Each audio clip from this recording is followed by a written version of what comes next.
আল্লাহ হচ্ছেন এই পরিবারের মালিক নিজে একাই। হে জগৎবাসী,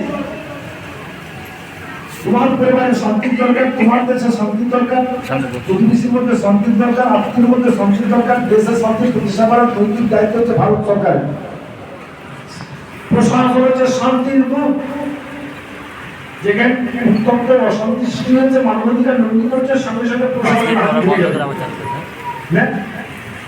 এই যে সাগরদিন থানা থেকে অফিসাররা এসেছেন, ডিআইপি এসেছেন, পুলিশ এসেছেন। কেন?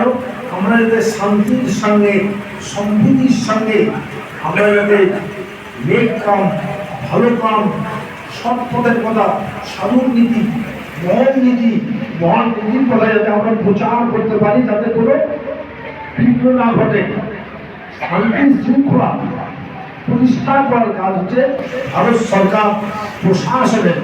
আমার হাসান বছর প্রশাসন যদি শান্তির দূত বলতেন, আমার যিনি ধর্মদূত, আমার যিনি মুর্শিদ, তিনি বলতেন প্রশাসনকে শান্তির দূত বলছেন বলতেন।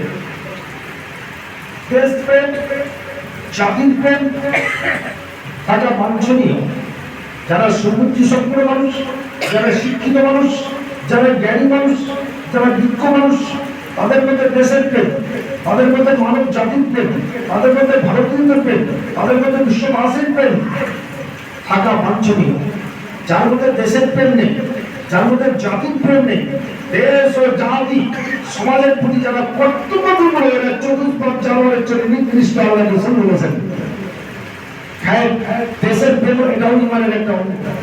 দেশকে ভালোবাসা, দেশের প্রেম থাকা, দেশের জন্য যদি আত্মোৎসর্গ করে শহীদের দরজা পাবে জান্নাতি বেজান জান্নাতি।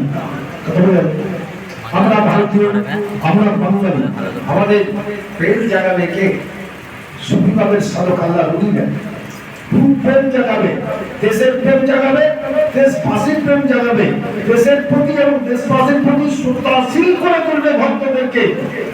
শান্তি সম্প্রীতির যেখানে অন্তরায়, সমন্বয় এবং সম্প্রীতি তৈরি করবেন, অন্তরায় দূরত্ব করবেন, ব্যবধান দূরত্ব বুঝিয়ে দিবেন, অন্তর্দ্বন্দ্ব বুঝিয়ে দিবেন, সমাজের দ্বন্দ্ব বুঝিয়ে দিবেন, শান্তির বাণী দিয়ে, সম্প্রীতির বাণী দিয়ে, বিশ্বভাতৃত্বের বাণী দিয়ে, মানবতার বাণী শুনিয়ে, মানব আদর্শের বাণী শুনিয়ে, মানব সভ্যতার বাণী শুনিয়ে মানবাধিকারকে প্রতিষ্ঠিত করে তার কাজ হবে মানব সভ্যতাকে কায়েম করে দেওয়া।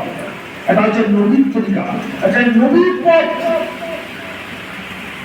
আমরা সকলেই আল্লাহ নবীর আশিক, সকলেই আর নবীর প্রেমিক। আমরা ঘরে থাকতে পারিনি, নবীর মহব্বত আছে বলে, আল্লাহ রাসূলের প্রেম আছে বলে এই দুর্যোগকে উপেক্ষা করে 200-300 কিলোমিটার, 400 কিলোমিটার দূর থেকে কত কষ্ট করে আপনারা এসেছেন। তা আল্লাহ নিশ্চয়ই খুশ আপনাদের প্রতি, আল্লাহ নবী নিশ্চয়ই খুশ।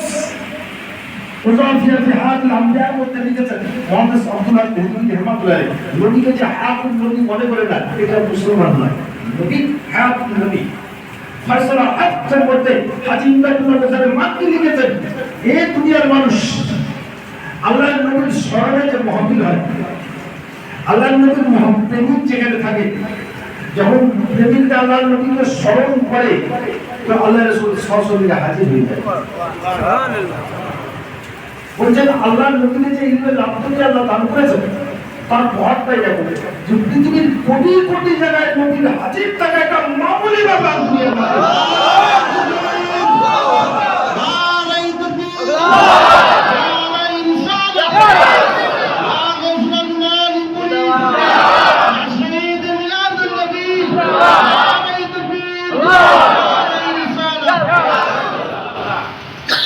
আসাদ আলী থানভী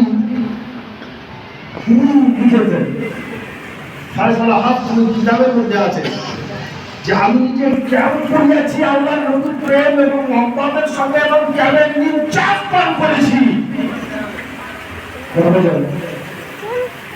আমরা আল্লাহর নবীর সাথে ক্যাপ করবো, মহব্বত জাগে, প্রেম জাগিয়ে, মদিনাতুল মুনাওয়ারার খেয়াল নিয়ে গুনগুজে আমরা অর্থাৎ সবুজের স্মরণ করে মহব্বতের সঙ্গে করবো না।